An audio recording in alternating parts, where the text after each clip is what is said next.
Pour le pèlerin ou le randonneur, prendre le sentier et marcher dans les pas des Huguenots, c'est allier la culture, les rencontres, l'activité physique et l'histoire de France.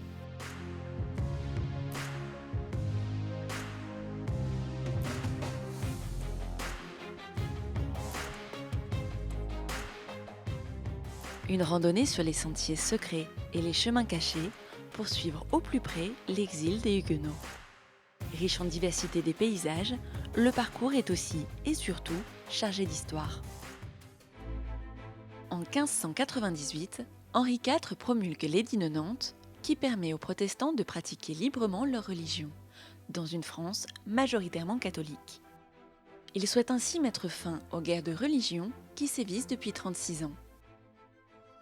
Dans le Trièves de l'époque, la réforme connaît un grand essor.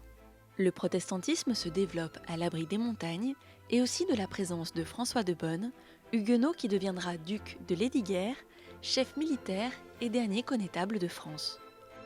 Celui-ci s'installe à Mins et en renforce les fortifications. S'ensuit un siècle de relative sérénité pour les huguenots. Le Trièves profite de ce temps de paix pour prospérer. Les habitants de Mins sont principalement des artisans ou des marchands et à 90% protestants. C'est en 1685 que Louis XIV révoque l'édit de Nantes, interdisant la pratique du protestantisme. Persécutés, 200 000 huguenots fuient la France. Ils partent rejoindre les terres protestantes comme la Suisse et surtout l'Allemagne, mettant en péril l'économie française. Ils traversent 4 départements français et 4 pays, laissant derrière eux une importante culture protestante. À Mins, qui est resté fidèle au protestantisme, c'est tout de même plus d'un quart de la population qui choisit l'exil. Aujourd'hui, un sentier pédestre suit le parcours de leur exil. En marchant dans leurs pas, il est impossible de ne pas faire résonner des échos d'actualité. L'ambiance et la chaleur des rencontres tout au long du parcours invitent à la réflexion, à l'ouverture d'esprit et à la tolérance. Seuls ou en groupe, à la journée ou pour quelques semaines de randonnée, ils sont de plus en plus nombreux à venir des 4 coins du monde pour parcourir une partie ou la totalité de cette randonnée atypique.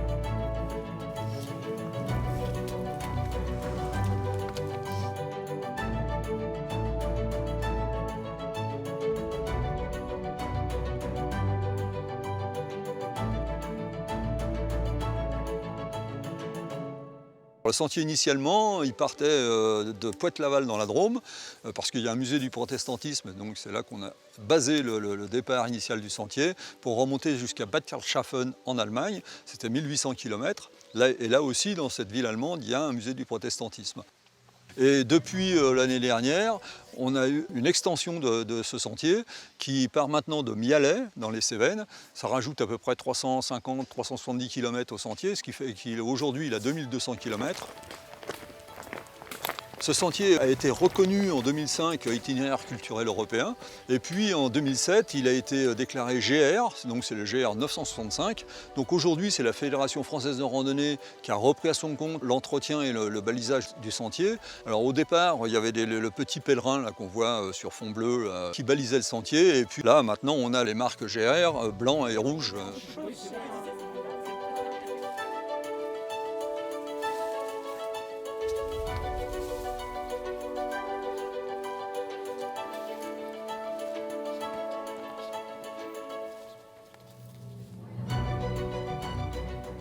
Une méditation offerte à tous dans un lieu exceptionnel. 29 étapes sont réparties sur les 374 km français. Sans difficulté particulière et accessible à tous, ce chemin offre de multiples attraits, dont un patrimoine culturel et naturel remarquable. Le côté historique est quand même, ça rajoute un plus. On est quand même passé sur des endroits avec des temples, même des cimetières, des choses comme ça. Ça permet un petit peu de rappeler. Moi, je ne connaissais pas du tout ce sentier, ni finalement toute cette histoire. Et en discutant avec les uns avec les autres, je découvre ce monde des Huguenots qui ont été obligés de s'exiler. Il y a un vrai patrimoine et une histoire. En fait, on rencontre des gens et on rencontre aussi une histoire. On sent qu'on marche derrière nos aînés dans des conditions difficiles. Eux, ils avaient effectivement d'autres conditions de fonctionnement. Et ça, c'est effectivement l'autre dimension qu'on peut avoir dans la marche, c'est aussi se référer à des notions historiques. Et le Sentier des Huguenots, pour ça, il est vraiment très intéressant. On fait des rencontres, on fait des connaissances, des personnes qui vivent autre chose. C'est très sympathique. Voilà. Là, vraiment, il est extrêmement bien balisé. Je pense que tout le monde peut faire tout seul, sans problème. C'est très bien aussi qu'il y ait une association nationale qui a défini les étapes. Et aux étapes, on sait aussi qui est susceptible d'accueillir.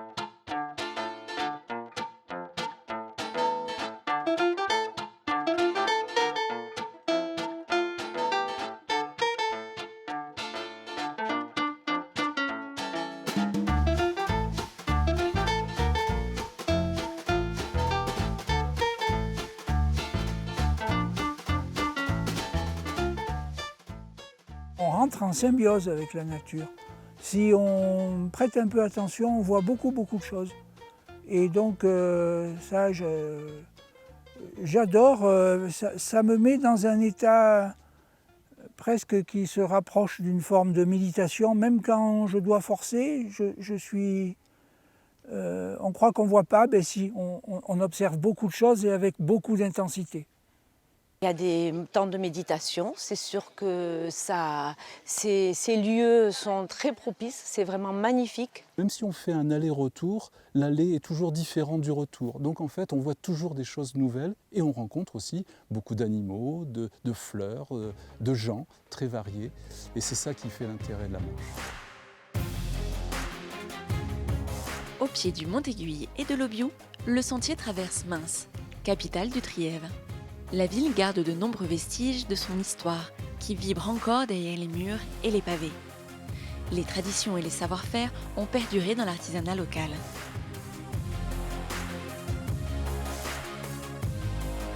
Depuis toujours terre d'accueil et de transit des marchands, la ville est riche de son brassage culturel, de sa gastronomie et de l'hospitalité de ses habitants. Du XVIe au XVIIe siècle, entre l'édit de Nantes et sa révocation, le bourg se développe grâce à une situation géographique favorable. Carrefour des routes de passage entre le Dauphiné et la Provence.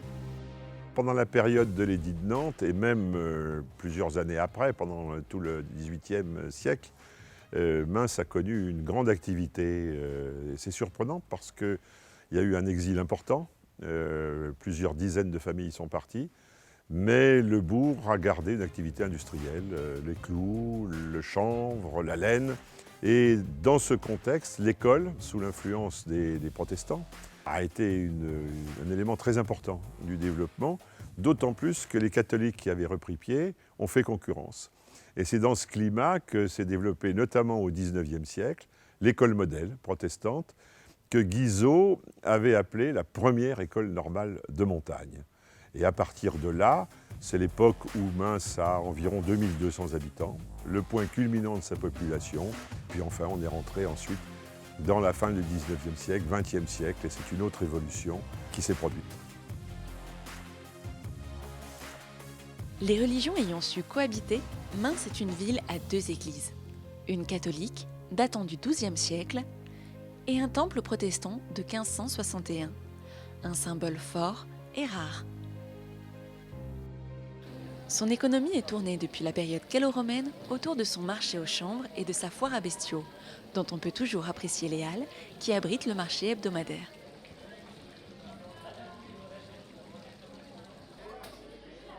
Aujourd'hui, on y propose un des plus grands marchés bio français actuels. Les nombreux producteurs locaux, de plus en plus tournés vers l'agriculture raisonnée, voire bio, proposent fromages, légumes et viandes qui entrent dans la composition des plats régionaux comme le gratin dauphinois, la caillette, les ravioles ou la tourte de la Matésine. Il ne faut pas passer à côté des Bouffettes, petites pâtisseries strictement localisées à Mins, qui unit 2 génoises ovales autour d'une crème au sucre.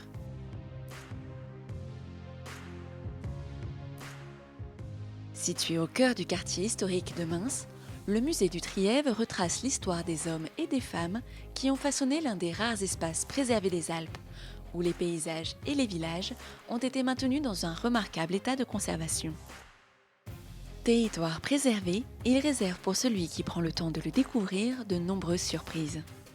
Une terre de contrastes et d'émotions qui associe de manière surprenante les paysages de moyenne montagne alpins et la douceur du climat de la Provence toute proche. Et pour la découvrir, les activités proposées entre plaines et montagnes sont nombreuses et variées. Été comme hiver, à vélo, à pied ou à cheval. Labellisé Territoire Vélo, le Trièves est réputé pour son important réseau de pistes et de sentiers que les cyclotouristes apprécient particulièrement. Un tourisme responsable pour lequel les acteurs du territoire s'engagent, notamment avec une charte d'écotourisme.